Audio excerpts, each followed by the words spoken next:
You know what I don't like? Games telling me what to do. Paradoxically, to some people this also means that I absolutely hate sandbox games, because they're just telling me to do anything I want, which means I can't do anything. This is Peripeteia, which is more of an MSim-like thing. It is not a sandbox game, so there's a good chance it's a game that is not telling me to do anything I want, so I might actually like it.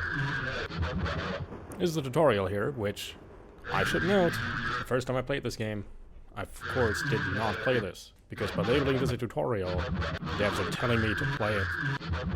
However, this will still teach you two very important lessons, so I recommend, I'm not telling you to do it, but I recommend you play it. Lesson number 1, inventory, no. Actual lesson number 1, hatchets are good. Lesson number 2, don't do anything anybody tells you to do. Told us to do some stuff, but why would we? Also, the devs are telling us to actually climb over those ledges there, so this is the only way to beat the tutorial as far as I'm concerned. Now that we know the basics of the game, we are more than prepared to jump to the real thing. So an absolute rookie mistake would be to talk to that soldier leaning against the stairs over on the left. Obviously, the devs are trying to tell us to talk to that guy. Same thing with the bar over here. Which you will not really see, but there's a bar over there on the left. Of course we're not going to talk to anybody there. We are almost going to do this thing that maybe the devs are telling us to do by propping that vending machine very obviously there, with the gap behind it. I'm not going to say no to a gun though. Yep, still I'm going to talk to anybody at the bar. I will appreciate the art of the waltz though. What we will do though is run all the way over there. Also equip the saber while we're at it. I like that you can move while still having the inventory open. There's a lot of things you do in the inventory. We only start with this little saber otherwise, which feels fucking terrible, but it's better than nothing, I guess. It does let us do some cool things, which we'll get to later. Mobility in this game, pretty good. Also there's some ammo there, we'll need it. We'll absolutely need it. That's a ledge. Who cares about fall damage? And now we just need to get back up there. In this game you can actually grab onto ledges. It's a little fiddly though. You want to jump up things. Even worse, ladders. To make things easier, we do have some augmentations we can use, like the speed one, which makes us jump higher and move faster.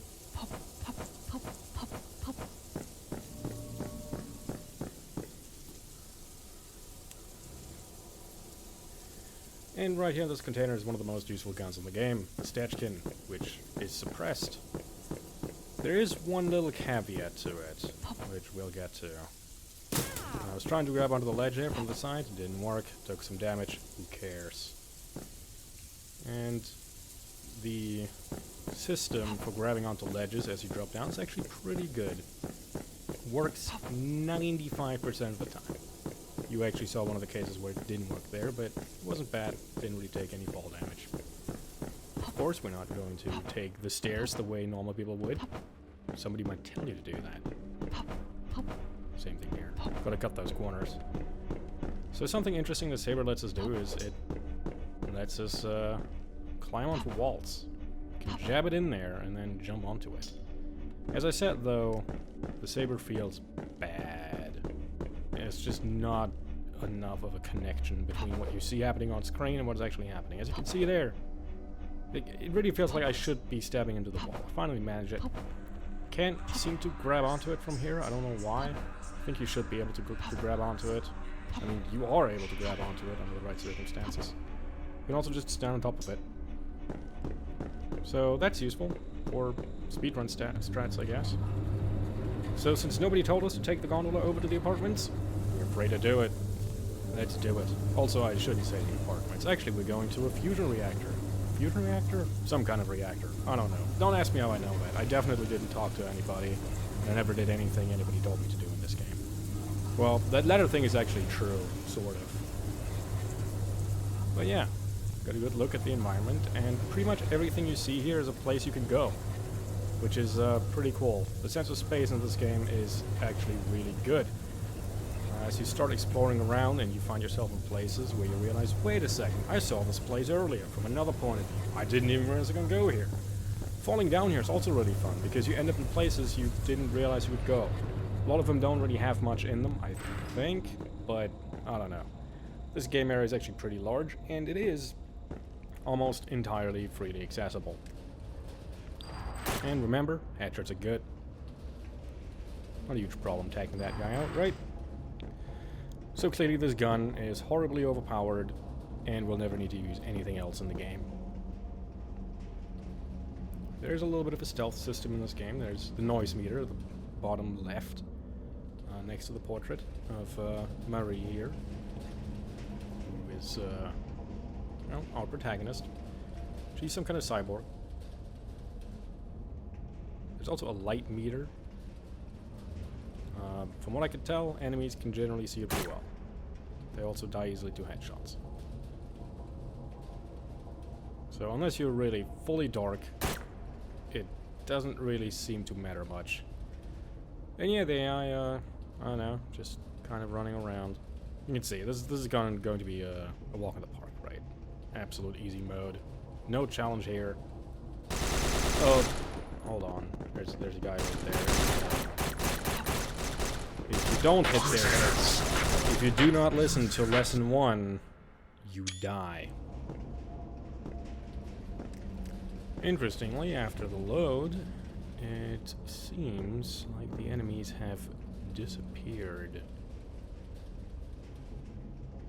So, yeah, they were afraid. They ran away. Let's not let that stop us. We're here on a mission.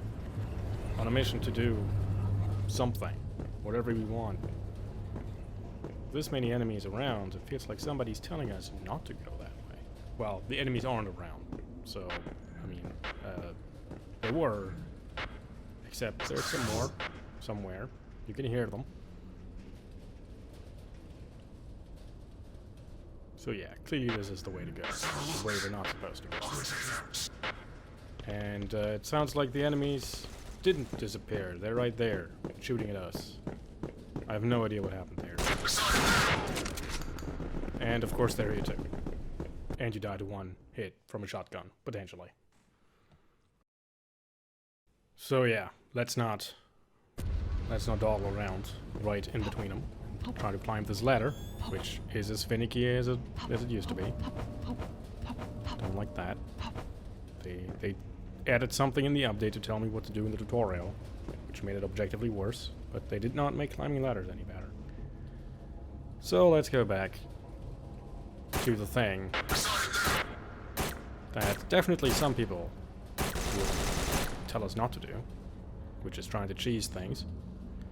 And here we now encounter the one big downside of the Stechkin.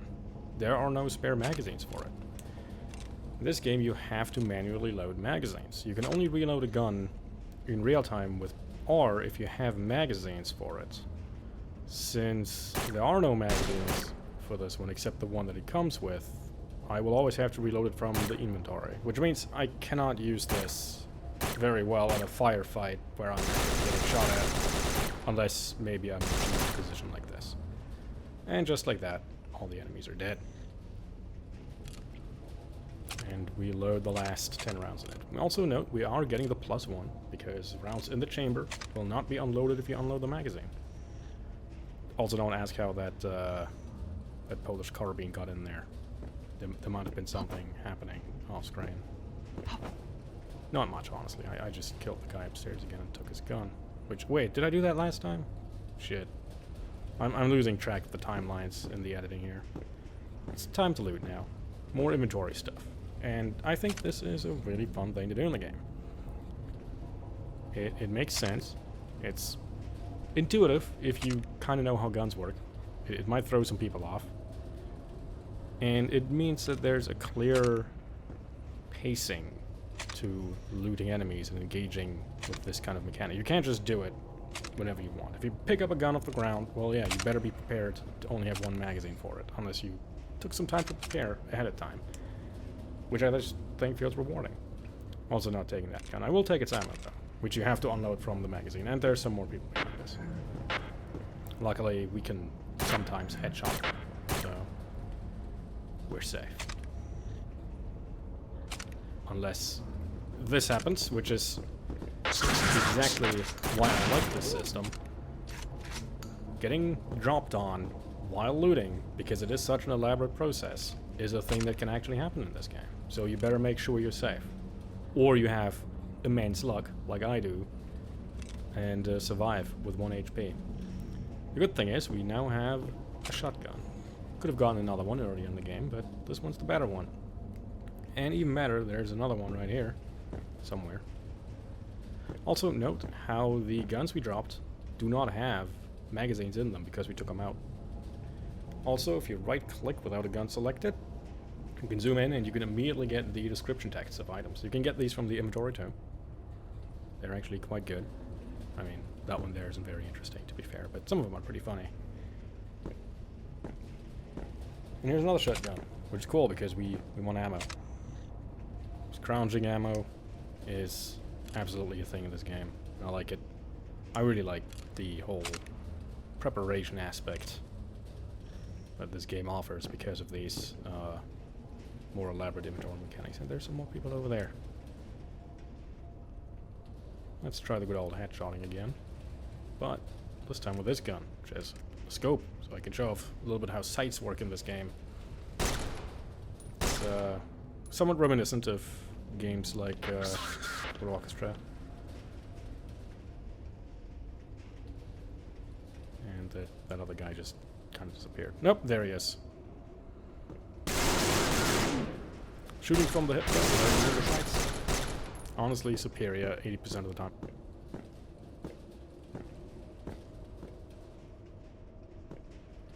Not even gonna bother with the PKM. It shoots the ceiling very well, but that's about it. And we should be getting some actual music.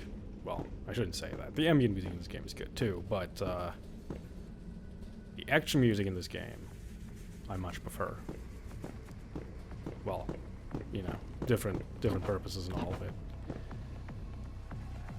It is kind of weird they're using it for us to wait for the elevator. It's the most tensest of elevator waiting actions.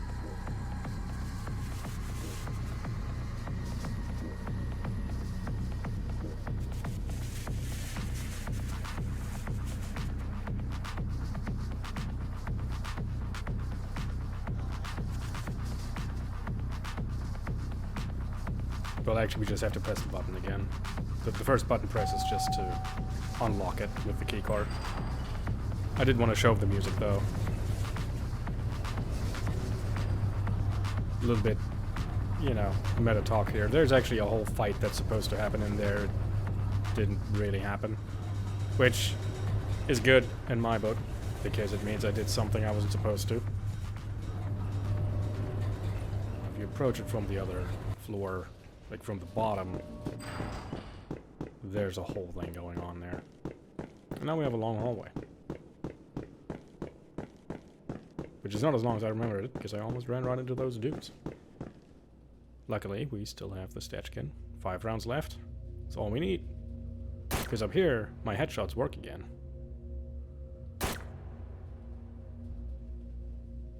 Yeah, you can use sights on any gun. As I said though, especially with this thing, I don't think the sights are that good in most of the guns. Crosshair works better 9 times out of 10.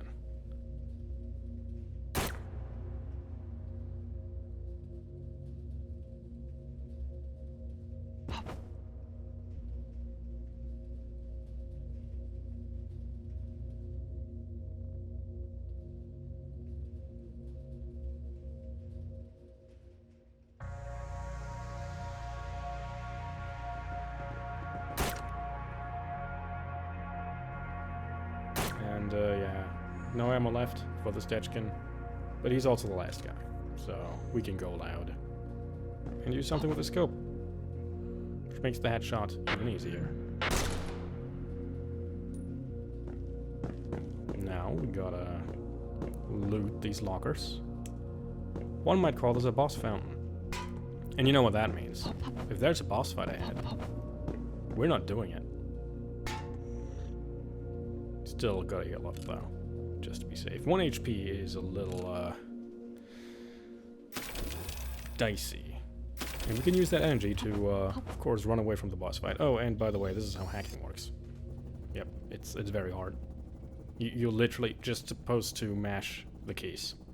That's how you find out that password there is too. The twist there being, I guess, that you don't expect it to be a number. But yeah, there's something sort of like a boss fight here, I guess. I don't know. No, we get another cool song though, which is more important. Which stops though. We get another song though, which I didn't hear the first time I played the game. Something seems to have changed here. The first time I played this gunship, it is a gunship. You didn't see it, but trust me, it is a gunship. It followed me around the entire map, and I thought that was really, really cool. It was also cool that all NPCs started trying to shoot it. But they patched that out, I guess. I actually don't like that. I think you made it worse.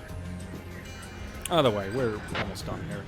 Normally, what I would have said if the old way this worked was still in is, you know, since this boss fight is now following us around the map, there's only one thing left to do, which is, you know, to stop playing. Since, of course, I surely cannot fight the boss. Let's listen to these tunes, though. I did get a new song for it. A nice one.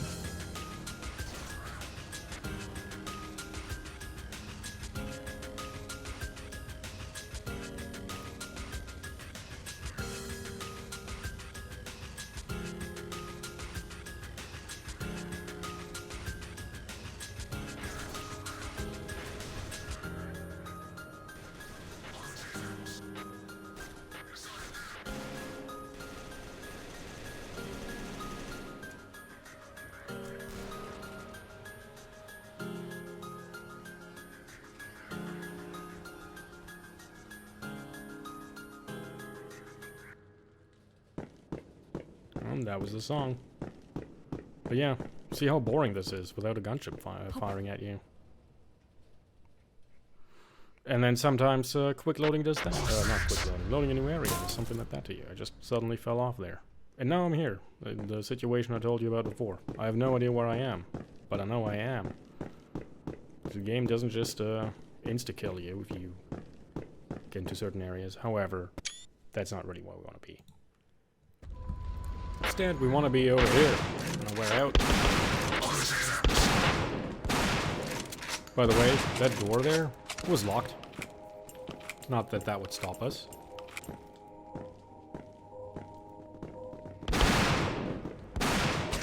Even with shotguns, always aim for the head. Shotguns feel okay, though, all things considered. They can kill with body shots. They're nothing compared to eyes to Depacitor, but you know, not everything can be the Depacitor.